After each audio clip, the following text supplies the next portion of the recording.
So I'm going to hit a button here. We'll see what it says. I'll do the music, and then we'll get started. Sounds good. Dance off, bro. Me and you.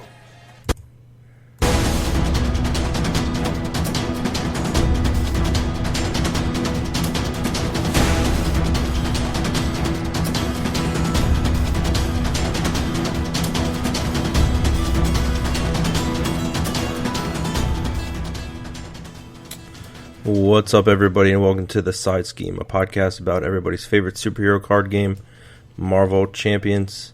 I'm your host, I'm BananaCrapshoot, and tonight I am not joined by my perfectly balanced co-host, Tommy of Titan.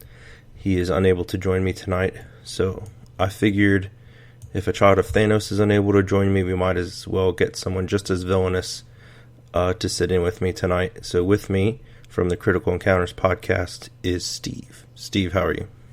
I'm good. How's it going? Pretty good. Thanks for joining me last minute here to talk some Marvel Champions to both of our listeners. Yeah, I'm glad I could sub in for Tommy. I mean, not too big of shoes to fill. Pretty easy. So. Yeah. So for people that may not know, do you mind giving us a quick little bit about who you are and what Critical Encounters is? Sure. So I'm Steve. Critical Encounters is a podcast about Marvel Champions. We take a look at the encounter sets, that most critical piece of the game. There's three of us right now, me, Daniel, and Mike. We do a weekly show. You can find Critical Encounters on any of your podcatchers or Facebook. They're not hard to find us. But it's about 30 to 45 minute show, maybe once a week. We take a nice look at Nemesis set or an encounter set, how you can kind of play against it, but we take it all as if we are the villains. So we like to see the heroes get beat up and lose. That's our thing. That's cool. It is a nice little corner you guys got like marked off for yourselves in the game. And I always look forward to seeing it pop up on my feed on Tuesday morning, unless you forget to upload it and then it's later in the day. But either way, That's only happened a few times. So yeah. Usually we're being forwarded by some hero that prevents us from putting it up. That's why. But. Right. And all they're really doing is stopping your planning for bettering humanity. So that's right. So tonight it's spoiler season, so it's exciting in Marvel Champions, but we're going to make you wait a few minutes for that. Starting off tonight, I wanted to talk about the Scheme League. Season 5 just ended, and that's when we played through the campaign. And the tiebreaker round, Caleb Grace picked Red Skull with Legions of Hydra and Hydra Patrol. And I think there was 4 or 5 teams that played it. I'm curious to hear how that went, because I remember listening to a previous episode where he picked that for you guys for the tiebreaker. Right. So there might have been. Let me see. There might have been 6 or 7 teams actually that played it, and only 2 teams actually beat the scenario. Scott and Tommy were one of the teams, and they finished second. The winners were Joe V and Mr. Ben. They beat Red Skull faster. I got completely screwed on a round where I pulled a Legions of Hydra off the side scheme deck, and then Cap got Shadows of the Past. So then I got Zemo, and that whole deal, and like Cap can't thwart when Zemo's out, and Madam Hydra can't take damage when her scheme's out. So I got in like a real rough spot there. That sounds perfect. That's perfect. And I couldn't recover. Yeah, I had like 16 health to go, and I just couldn't close. It's a lot of threat you got to get rid of. Yeah. But yeah, we had start hurting anyone. We had 15 teams playing, so either two-handed or solo. So there's like 1, 2, 3, 4, 5.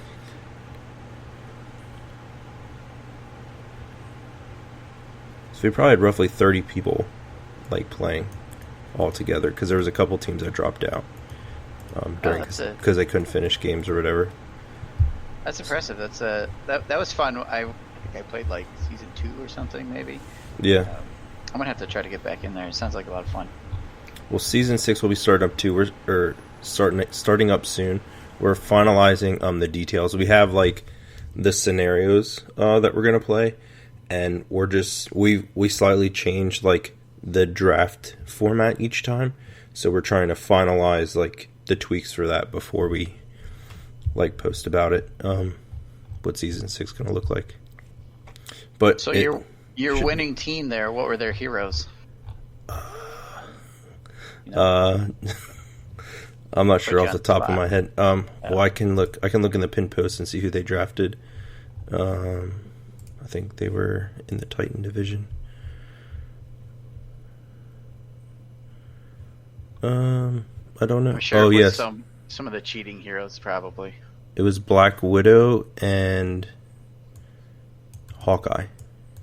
Oh, really? Okay. With aggression and justice were the two aspects they had. I was waiting to hear it was Strange and Thor, the two most powerful or something. So. Well, Scott and Tommy took Doctor Strange and Spider-Woman, and they had aggression and protection. But they finished second, so there was a Doctor Strange there. There was a Doctor Strange in there, yeah. But Black Widow and Hawkeye, aggression, justice, take down Scheme League Season 5. So I just wanted to touch on that real quick before we jump into spoiler season. So a handful of content creators got spoilers from FFG, and a couple have been shown already. I think Marvel Champions Monthly and Alter Egos have both put out their cards. Yep. So we got one, and how about you do the honors for us, Steve? Do you have it? Oh, you sure? All right. Yeah, I have it. Yeah. Go for it. Okay, this is a leadership event. It is a 0-cost card. It is named Call for Aid. Hero action. Discard cards from the top of your deck until you discard an Avengers ally. Then add that ally to your hand. The flavor text. You rang Tony Stark. It's got a nice picture of Iron Man coming right at you. And it has one physical icon. Terrible. It'll never be played. What are your thoughts on it? Just a quick hot take. Hot take is this card's pretty good. I can go fetch that Avenger ally. Well, if you need an ally, it's going to go get you one, right? So it can kind of count in your ally count, maybe. If you're trying to figure out how many you put in your deck. Discard till you get one. I mean, you can't really choose which one, but whoever's next. So that's not bad. I think this really helps, like those combo decks, like the Goliath decks, right? That their whole game plan hinges around like getting Goliath in play and resetting him and recurring him a bunch. Like sometimes you're playing those decks and he's at the bottom of your deck, so it takes forever to get there sometimes. Like, oh yeah, I'll take the encounter card to find him immediately. You know what I'm saying? So. Yeah, if you have the rest of the combo pieces in your hand, yeah, you can dig right for him. Especially if you don't have too many other allies in the deck, right? You're going to hit him or your signature. You can kind of tell what might be next. Yeah, and I think we're starting to get into some interesting, like deck building choices here now, right? Because we have Make the Call, right, which grabs an ally from any discard pile. We have Rapid Response, which after they're defeated, you can bring them back. And now we have this, which is the first one we have that just straight up cycles your deck and doesn't interact with the discard pile at all. But still, like, taking... Like, I doubt you run all 3 of these at 3 of. You know what I'm saying? Like, we're getting... Right. It probably depends on what type of deck you want to play. I think the fact that it's a 0 cost too, it's just going to replace itself in your hand, so you're not paying anything to go get that guy either, right? Right. You might have 5 cards in your hand. You play this, you still have 5 cards in your hand. So drop that Goliath. Yeah, I like that it is limited to Avengers. That I think gives the designers room to do other similar cards maybe later down. So that can be helpful when that Guardians box comes out. But like find a Guardian, discard cards until you discard a Guardian ally. Yeah. Yeah, or even a different style. But I like that they're trying to play into the tribes a little bit. So I mean, if you're playing like when Ant-Man comes out, right? We know he has like Stinger, right? And with like Triskelion and Avengers Tower, like you could go 6 wide. So like using this to find your pieces to pull off like those strength and numbers Avengers Assemble plays. Yeah. Yep. I think we're gonna see some interesting deck building choices between this Make the Call and Rapid Response. The choices are always good. Yeah.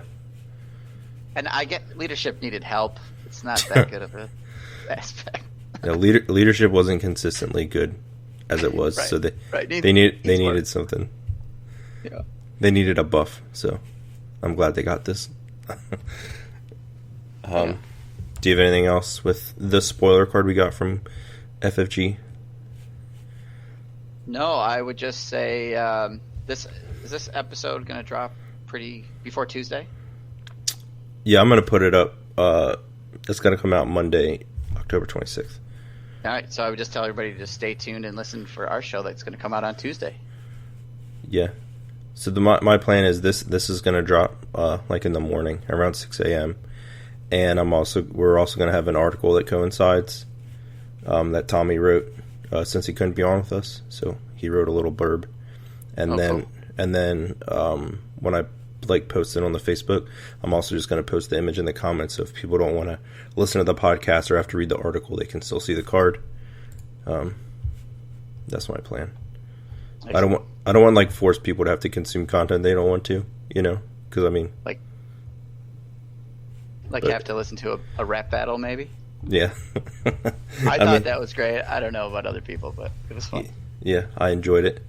I felt like I was listening to Vanilla Ice Battle MC Hammer is what it was like to me. Yeah, that's pretty good. That was Marvel Champions Monthly. If you guys haven't seen there, they did a rap battle video to spoil their card. It's pretty campy. I think it fits right in the comic books. So yeah, it's pretty good. So that was our spoiler. Thanks again to Evan and all the people at FFG for hooking us up. And we will transition now into Steve. Steve's he wrote a monologue that he's gonna read for us. So whenever you're ready. I'm just kidding. All great men begin their life. No, I don't have one. So. Yeah. Thanks. Since Steve is on a villainous podcast and they focus on the villain side of things, I wanted to get just his thoughts on the Rise of Red Skull in the campaign, since he doesn't always get to talk about the heroes and stuff. So, what do you think of the pre-cons for Hawkeye and Spider-Woman? What do you think of those heroes? Did you enjoy playing through the campaign? What did you like? What didn't you like? All that good stuff. Yeah, so thanks. Yeah, I don't get to talk heroes too much, but I have enjoyed both Hawkeye and Spider-Woman. I haven't played them as much. I took their precons, played them. I usually play a precon once, maybe twice, and then I disassemble it and start custom building. So I did get to use them each maybe one time, and then started using them. And we started a campaign where I was playing Spider-Woman, Protection Justice, because the other aspects were taken. So I thought, okay, I'll do these two. And we got a couple games in. I enjoy the campaign. I like that it's a little lighter of a style. It's a little bit like Lord of the Rings, where you just got boons and burdens. You win or you lose, and you just that's the story. It's telling one tale. Doesn't have all these branching paths like Arkham Horror might have, which is one of the reasons we stopped playing Arkham Horror. Actually, in my group, it was too complex. We didn't like to have to deal with all that extra bit. So this is right up our alley where we can just sit down, play. I've got a solo campaign I finished, which was a lot of fun. I think it's good. It's got some good elements, varied difficulty and style of the villains. So, have you got a chance to play through it a few times, or? I've played through the campaign I think 3 times. Once for the draft league, and then twice on my own. Once like true solo, and once with like another like 2-player campaign. Yeah, I took a Tony Stark protection through it, true solo, on expert, and got right. Did pretty good for most of it. Found that for whatever reason, Absorbing Man was my nemesis in that campaign. I lost to him 4 times in a row. I would be 1 turn out. I'm like, as long as I survive this turn, I'm going to finish him off. And then he'd draw an advance and something else, and just like threat me out every time. You just couldn't build fast enough, or yeah, what? I couldn't build fast enough. It felt like, and maybe it was some good draws on the encounter deck's part and some bad draws on my side. I know he's like supposed to be the easiest one, but I just couldn't do it. And finally beat him with 5 or 6 delay counters on him, which is a big deal when you get into Red Skull. And then I didn't have an issue with Taskmaster. He was a lot of fun. I actually stalled on him so I could get some of the allies. Yeah, you wanted Moon Knight. That's what it was. You wanted Moon Knight. I did want Moon Knight, but I never did get him. I got White Tiger and another one. I can't remember. And then, but then Zola, I beat Zola second try, I guess it was, with him. And the second time through, I don't know, it worked. I just powered right through it. He didn't get a chance to put out hardly any minions. And then I was going into Red Skull with some real confidence. And I was, again, like a turn out from winning, and then he beat me. No. I lost the expert campaign, which was fine because I got Red Skull. I like to see the villains do good. Right. So that makes lost sense. that expert. I replayed it and won, and I consider that like a win on standard. I lost the first time, but I'm going to play it again because I'm right there. Everything's set up. So. Right. Yeah. I did. I saw that guy on Facebook or something, or on the DB. He did like Captain Marvel standard Justice like speed run. Okay. In 17 rounds or whatever. So I tried it with the Hulk aggression and did the campaign in 13 rounds. Okay. It was quite ridiculous. I mean, it wasn't really that fun, if I'm honest. That's what I was going to ask. Is it any fun to speedrun it? No, because I mean, like I felt like I didn't even play the game. Like I sit down, like 2 rounds are done. Like I spent more time like switching out villains, than I did playing. Than I did actually playing. So, I mean, it's, I guess, cool to see that like it's possible to like almost one shot these villains with like the Hulk and stuff. But I mean, that's like super draw dependent. Like 3 of the 5 games I had like a Hulk smash, so like I could one shot stage 1. It's kind of like achievement unlocked. Okay, I did that. But that's not the way you're going to play it normally. Yeah. Right. Yeah. No, that's not my. Yeah, I think that's kind of why I like Iron Man playing him, because you get to build up and you get to toys and you get to use your cards. Any of like Miss Marvel.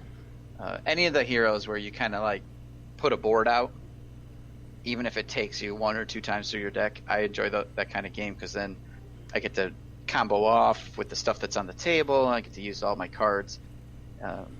Just playing a few events and doing a bunch of damage and being done with it is not really my thing. So right.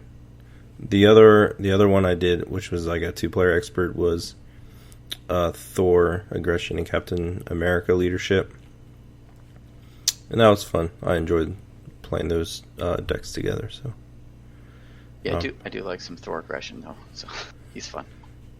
Thor aggression is the best. All right. Yeah. You have, So I was going to ask you, in Red Skull, have you had the joy of that Master Strategist attachment where he's getting the extra boost card for every side scheme in play?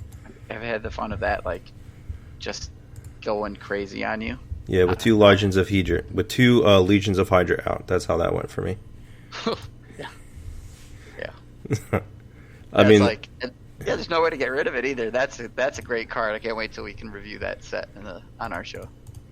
So I'll ask you, which of the villains do you think is the best in the box, and which one do you think leaves the most to be desired?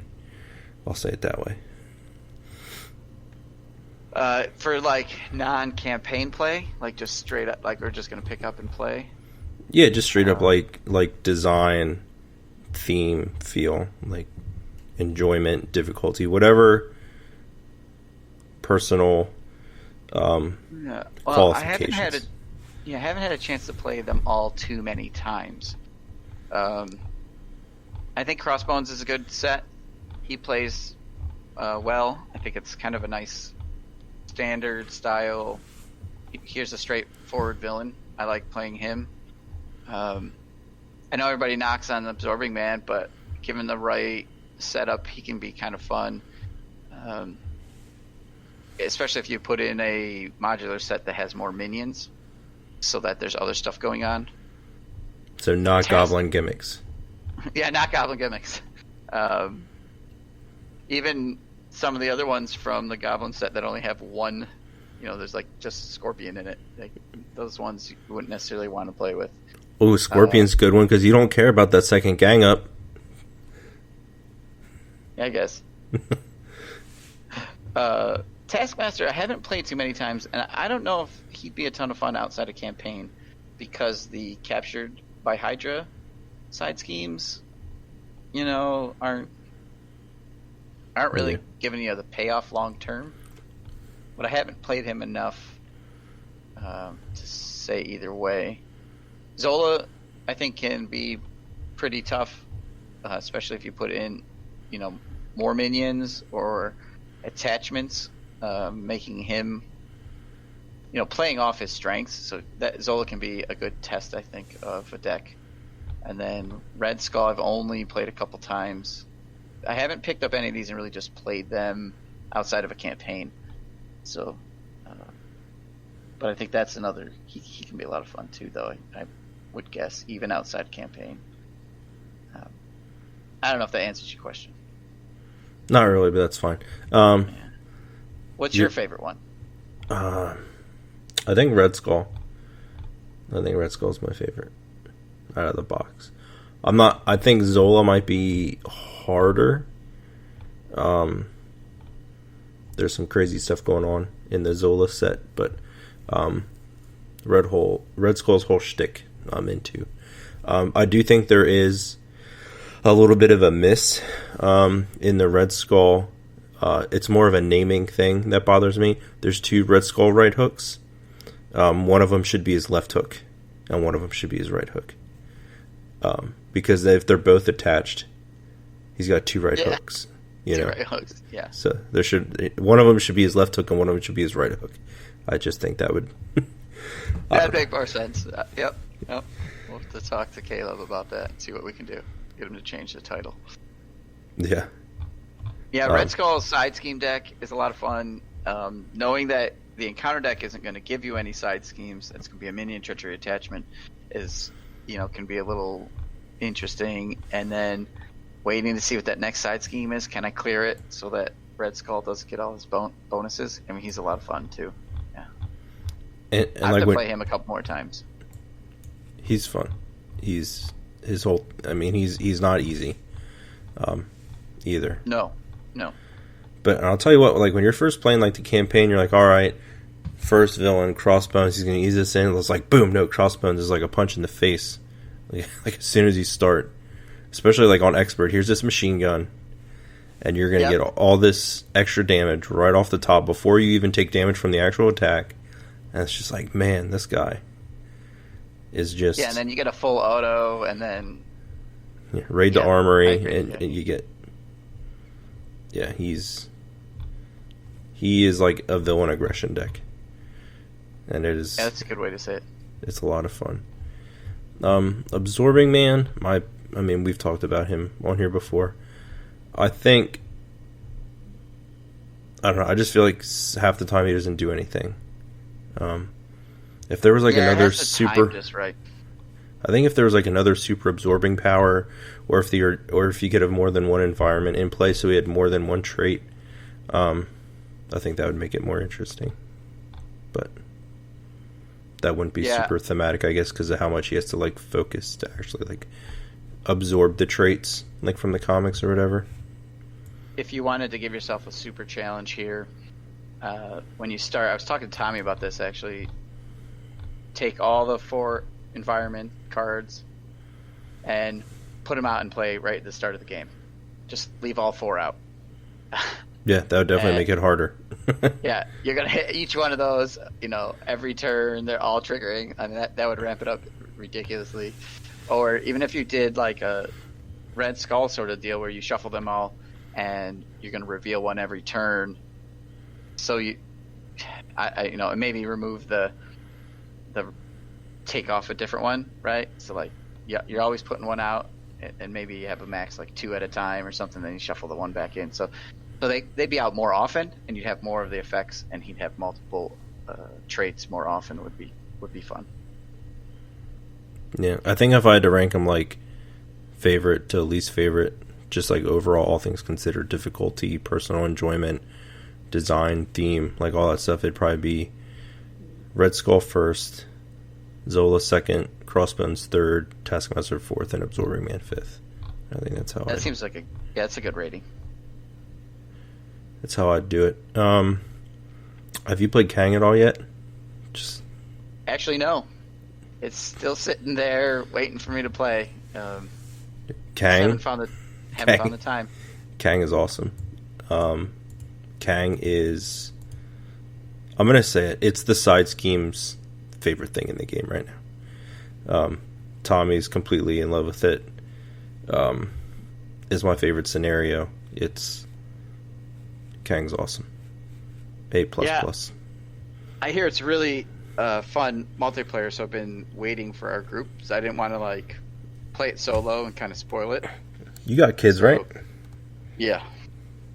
I have my one's 13. He plays with me sometimes, so I gotta get him off the video games to come and sit at the table.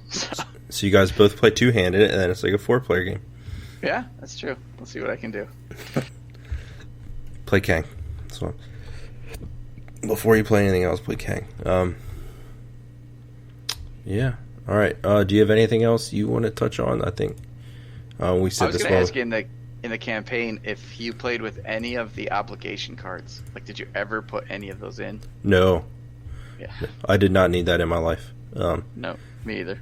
And I didn't worry about it. Because I played 2 of them on Expert, and the Hulk one was on Standard, so I didn't have to worry about taking the obligations since you didn't have the persistent health in Standard. Right. But those cards look brutal. Oh, and you were playing with Iron Man, right? So the tech upgrade you get after Crossbones, like that counts, and that has setup, so you're already like one card in. One card in. That's nice. Makes Iron Man even better in the campaign. I saved that. I think I took Tactical Scanner, and I saved it for Red Skull, and popped it right off the bat. Because I'm like, all right, the faster I can get my suit set up, the better this will be. And it almost paid off. Almost. Is Tactical Scanner the one where you try out 5 cards? Yeah. Yeah. I took in the draft league. I took the laser cannon and I took Tactical Scanner, and I used them both on Zola. Yeah, I could see that. The laser cannon doing 5 damage, just wipe the board out. Okay. Yeah. Reset here. Yeah. Yeah. So we got a lot of like awesome stuff to play with, right? Because like throwing in like Kree Fanatic with Zola sounds ridiculous. Yeah. give him like pain inhibitors, and then he's 9 health per player plus 2. So there you go. Have you taken any of the Hydra modular sets and put them in any of the core scenarios? Have you gone backwards at all like that? Or Weapon Master, any of that? I took Weapon Master and experimental weapons into Rhino.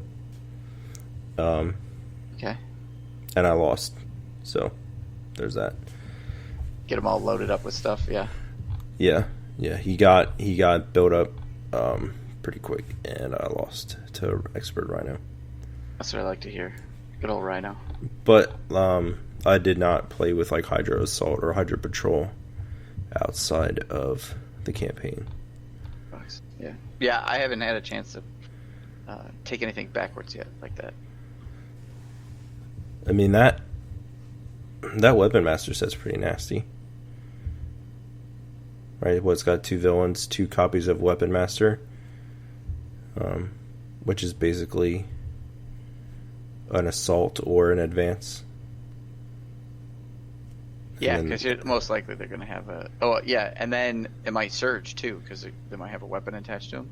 Yeah, if they have a weapon, it surges, so... Yeah. And if you're running experimental weapons and Weapon Master, I'm kind of like...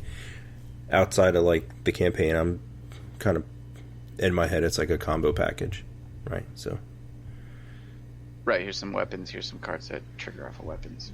Right, because, I mean, other than, like, Under Attack has a weapon, right? And Claw has a weapon. I don't know if there's too many other weapons in the core set. Yeah, I think, is Rhino's Horn considered a weapon? Maybe. There's a couple out there. But, yeah, not a ton. There might be some in Goblin. The glider's pumpkin a vehicle. bombs. Pumpkin bombs, yeah. So they're out there, but... Yeah. I'm looking for this. That's what I'm looking for. So what do you think, like, state of the game wise, what is, like, what's lacking? What does the game need right now to push it? Well, we got a good number of heroes and plenty of cards now with the box, like aspects and stuff. We've got quite a bit of villains and scenarios to play against. I don't know. I think for what the developers have said is a casual game, I think it's in a pretty good spot. I mean, there's a lot of mixing and match. Personally, I haven't had a chance to play Kang. I'd like to be able to play a little bit more. So there's definitely, I know there's people out there that play 10 games over a weekend or something like that. But for the casual player, if they're playing once or twice a week, maybe, I think there's a lot of content right now. I don't know if it's hard to get. Seems like it's doable. What I think, which would be really nice, and I know it's kind of not on FFG, but some organized play stuff would be good. Some community, interaction. I think that would be helpful. I think that's really all it's probably lacking at the moment is some organized play and some community outreach. So. Do you think like they would do like Marvel OP like they did Lord of the Rings like OP events? Do you think they'd be set up the same way? I would like if they would do that. Those are fun. The fellowship events. Here's a quest just for this event. Here's some alt art cards. I don't think they are going to do that. I mean, it's a weird time, right, with COVID and everything. And my local game store is still closed to gaming. Yep, so is mine. So it's not, like I said, it's not really on FFG at this point. It's too bad. I think, though, I would guess that FFG is going to still do what they did earlier. Here's a bunch of alt art cards, comic book style, maybe a play mat or something. But I wouldn't anticipate, at least not right now, getting a organized play scenario. I would love if we could get one, but I'm going to guess they're not going to do that. for at least for a while, because organized play is hard to do right now. Yeah, there's like 2 local shops that I could go to, and like both of them are closed to gaming. You can go in and shop, but I know there are some stores. I've seen other places that are open to gaming, and they have like plexiglass, like cubicles almost. Okay. That you like your opponent's in front of you. You're separated by plexiglass, and then if there's people sitting beside you, like there's plexiglass. It's like there's not as many people at tables. It's like more spread out, and then there's like you're like boxed in by plexiglass. So, I mean, I guess you could do it if you're smart about it, but it's tricky. Which I think the your scheme league is a great alternative to that. So at least it feels like you're interacting and playing with other folks, even if you're not playing directly with them. Does that make sense? That's a good thing. And the League of Cooperative Gaming cons that there have been a few of on that Discord server have been really nice ways to interact with people. We did a Lord of the Rings one recently, and getting on and being able to play remotely with folks and chatting and using Discord to share your screen, and it's given a good feel to it. So I think stuff like that, for now is what we're gonna have to do. Is as long as you can get out there and play with people in whatever virtual format that works for you. So I'm looking forward to getting in on this League of Cooperative Gaming. The next one that comes up. Yeah, I think it's going to be in January. So it's going to be a Lord of the Rings / Marvel combo, right? Both style games that will be going on. Mike, Wandering Took from our show, he generally organizes all that sort of stuff.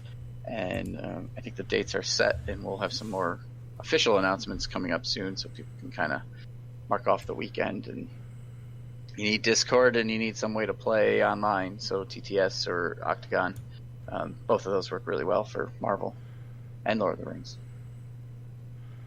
I gotta tell you real quick, so Marvel is my first LCG, and I bought the Lord of the Rings core set recently, and I did the intro scenario and lost miserably. Were you playing the tactics deck they suggest? I was. Yeah, that's why. It's not a real deck. It doesn't work. And I was like, there's too much threat here, that I can't quest. I can't quest. I can't progress at all. Yeah.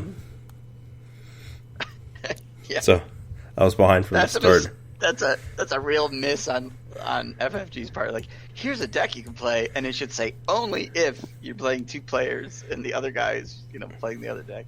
It just doesn't work. So I messaged Caleb about it, and I was like, "What's up with this?" And he's like, "Oh, that's a trap." He's like, "Don't do that." Yeah. Big trap. Yeah. He's like, lots of new players fall into that trap. And he's like, here, try this instead. And I was like, all right, well, next time I get a chance, though. Yeah, that's like the number one new player question. I keep losing, and are you using tactics? Yeah. Okay, don't do that. Yeah, that's the problem right there. Yeah, like new player tips: don't use the tactics deck. You have no way to win. You don't. You really don't. It'd be like playing Marvel with only thwarting in your deck. You'd never be able to do any damage to the villain, so you could never win. Right. But it's like the opposite in that. Yeah, you can kill things all day long, but you're never going to make progress. Oh, those spiders died quick. Let me tell you. But but all those locations stayed out, and I couldn't get rid of anything. Yeah. Oh, we're gonna have to play a game or two. And I was like, "This is dumb." And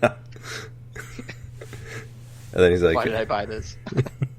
He's like, "Oh yeah, that's a trap. Don't do that." And I was like, "Oh great, great core design." He didn't make the core. I know he did. That was Nate. Right? Yeah. I know that wasn't him, but it was just funny that I was like, "What's up?" And he's like, "Oh, don't do that." New player trap, and I was like, "Great." That's funny.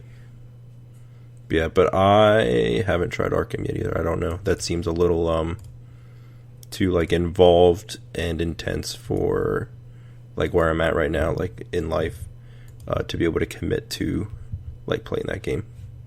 Yeah, we played it for a while. Played the first couple cycles, and it's a great game. The story and the mechanics and the deck building. Matt Newman does a wonderful job on that. But it's not a casual game. It's really intense. You're only upgrading your deck if you're getting experience points, and then you got to make you got to spend it just right. It started for us. It was like, this is too much work. We just want to play cards. We don't want to I don't know. So we eventually gave up on that. But. Are you into like the adventure games? Like, we're not talking about Marvel anymore, but this is fine. People can skip this. Are you into like the adventure games like Journeys into Middle Earth and stuff like that? Yeah, we actually this past Friday we just started the first adventure for Journeys in Middle Earth in our group, and we won. We played Imperial Assault for the 2 full campaigns, like the base and the Jabba's Realm campaign. We've played Mansions of Madness, 2nd edition. We played Descent, 2nd edition. That's where I was going with this. Is did you catch the Descent live stream from the new one they announced? No, I saw the article though. I read some of the article, and there's 2 things like that looks really cool. It's like, oh, this is awesome looking. But there's 2 things that we decided that it's not for our group. One, it only plays 4 players, and we're a 5-player group, which makes Marvel tricky sometimes. So we'll play something else. Marvel or other card games are when some guy can't show up kind of thing, and we're down from 5 to 4. And the other was the $175 price point. That was like, I can buy like 12 cycles of Marvel with this. So no. Did you see all the stuff in that box though? It's actually 2 boxes. I heard 2 boxes of stuff. It's huge. It's like Gloomhaven on crack, right? I mean, it's massive. But it only plays 4 players, and there's 5 of us. So, which is Journeys in Middle Earth plays 5, which is really nice, and Imperial Assault is 4 plus, the Emperor guys. So you've got 5. So that 5-player is important to us. So. But it looked awesome. But I'm into it. I pre-ordered 7. Let's do it. You pre-ordered? No, I'm just kidding. That's ridiculous. That's some money. No, I don't. So, I'm definitely interested, but I want to watch like a gameplay stream before I like commit to that. Yeah, but, yeah. It looks cool. I mean, FFG does pretty good products, right? I mean, that's why we're recording a podcast about one of their games. They make awesome games. All their games are awesome. It's just it's like the fluff around them afterwards that ends up being a problem, right? Like OP issues or production shipping. Yes. Yeah. Yep. It's never the game itself. It's always the stuff around the game. Just give us more of it. We will buy it. Yeah, they make it so hard to take our money sometimes. Yeah, it's like I want to give it to you freely. We don't even have to fight about it. Here it is. You're just making it so hard. It's like they're like bad drug dealers, bad drug dealers.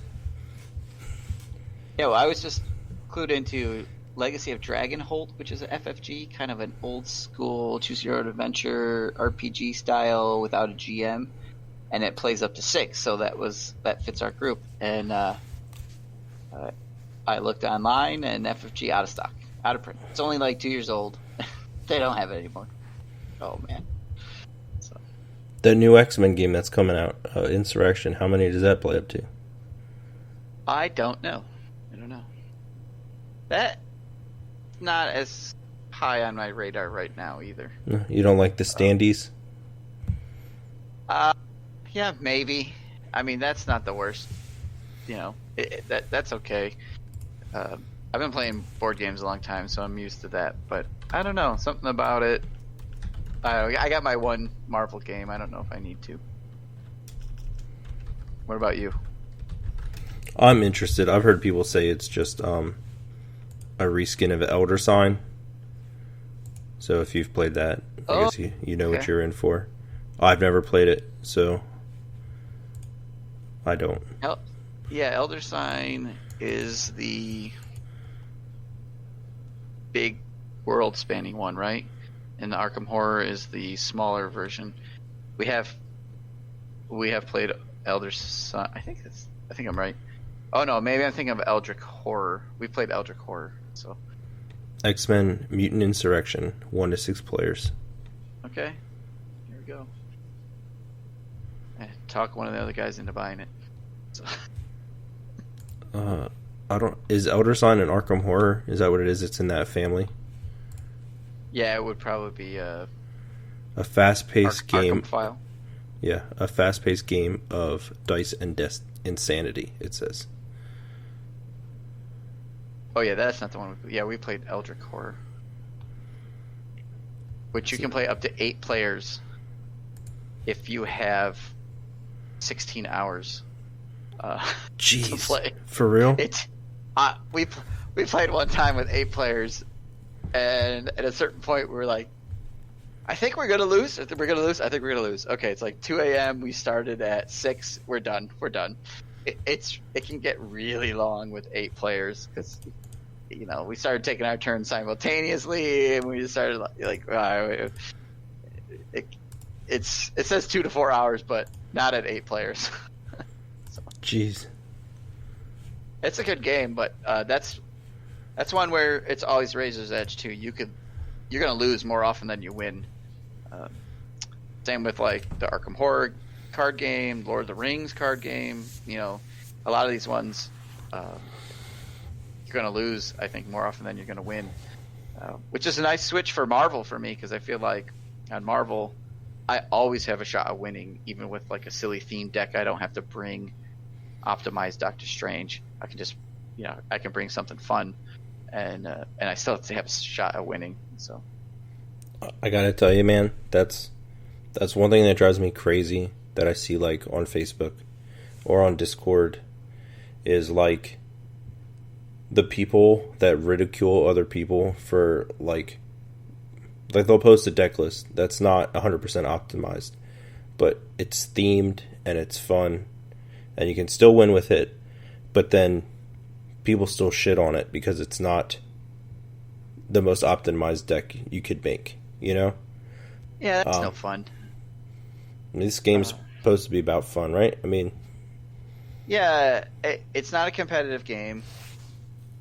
We're playing cooperatively. We're supposed to be the heroes, and you would hope that would translate to the way the community interacts with one another. But it doesn't. It's always a shame when it doesn't. So. Yeah, and that's not the case all the time. Yeah, and you don't have to always play the best cards. And the developers are going to make cards of varying quality.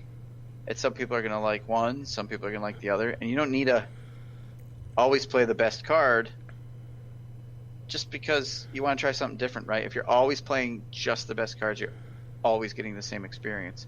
So you have to choose different cards, play different heroes, and come at the game from different viewpoints. Otherwise, it's the same thing over and over and over again, and what fun is that? So it's not. And like you said, it's not competitive, right? So we're playing solely for fun. So have fun. And having played Lord of the Rings for 9 years now, same thing, right? So there are cards that are really, really good, and sometimes you're like, oh, I always got to play this really great card, but you don't. You can just leave it in the binder and give yourself a better challenge, or play a different card, or have a different experience. And that doesn't mean that one super great card is broken or that it devalues any of the other cards. It's just you as a player have to choose. I'm not going to play that top tier thing every single time because I want to try something else. I want to play something else. This kind of brings up an interesting question. I'm sorry. Go ahead. No, I'm done. Go ahead. Do you play like mostly standard, mostly expert? Do you get into heroic at all? Standard and expert. Yeah. When Heroic first was announced, I played some Heroic, but I don't really play Heroic. I guess as much as I just said it's you don't have to play, come at the game from a different viewpoint. I also don't dislike getting beat up so bad. I don't know. Heroic has its place and people love it and some people hate it. I think it's good for the game, but I don't really play it. Expert's typically enough for me. So Okay. I think it's great for the villains. I mean, play Heroic 3 every time.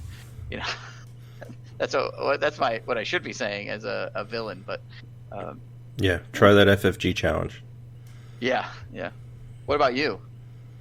I think Expert it's where I'm at right now. We did a lot of Heroic in the Scheme League the first couple seasons because we did not have any new product on scenarios for a long time. So to try to keep the scenarios fresh and to keep people invested, we're throwing Heroic in just to spice it up. Yeah, I think this season I was on, we played Heroic Mutagen or something like that. And well, that sounds terrible. If I remember right, I beat Heroic Mutagen and lost to Rhino Expert or something like that. Like, are you kidding me? But yeah, so I know we did Heroic Wrecking Crew. We tried Heroic Risky Business. But yeah, we did a lot of Heroic Rhino and Heroic Claw. But now that we have all this new stuff, we don't have to lean on that Heroic crutch, right? Because Expert Crossbones and Expert Zola, Expert Mutagen, those are all plenty hard enough, and Expert Kang is hard enough. It's a good difficulty right now. Yeah, and you can mix in some odd modular set. Yeah, my thing is I want a T-Rex on a Goblin Glider. So everything I'm playing right now, standalone, I'm including Goblin gimmicks in the temporal set, however you announce it, from the Kang, because I want that T-Rex riding that Goblin Glider. That's a worthy goal, achievement unlocked right there. So, I probably won't be able to get a good night's sleep until I have a T-Rex on a Goblin Glider. That'd be a heck of a sized glider too. Yeah, our upcoming episode here on Tuesday, our double-sized Halloween spectacular. We take a look at the Goblin gimmicks and the various gliders out there and stuff. So nice. Yeah. Nice. All right. Well, we kind of have rambled here long enough. Yes, we have. People are gonna. If anybody listens to this, I owe you money, so reach out to me. You lost most of the folks when you said Steve's on. I lost a lot of the folks when it hit their podcast feed, so it's fine. All right, so anything you want to say? Anything you want to plug quick? I know you're going to have some coming out Tuesday. You just said about the Halloween spectacular. Anything else you want to plug? You can find us Critical Encounters. We're out there on every one of your little podcatchers, and we have some fun episodes coming up. And so, you can find us on Facebook or just Google us. You can find us too. Critical Encounters. Thanks for having me on. This is fun. Yeah, being able to step out from behind the encounter deck, and talk about everything. So. Yep. And Tommy, good luck getting this porcupine quills out of your dog's face tonight. Praying for that dog, man. I had it and I lost it. Oh, Steve is starting voice acting, so if you need somebody, check out his Fiverr page. I'll link it in the show notes. And for all of us here at the Side Scheme, call for aid and stay scheming, champions. Dance off, bro. Me and you.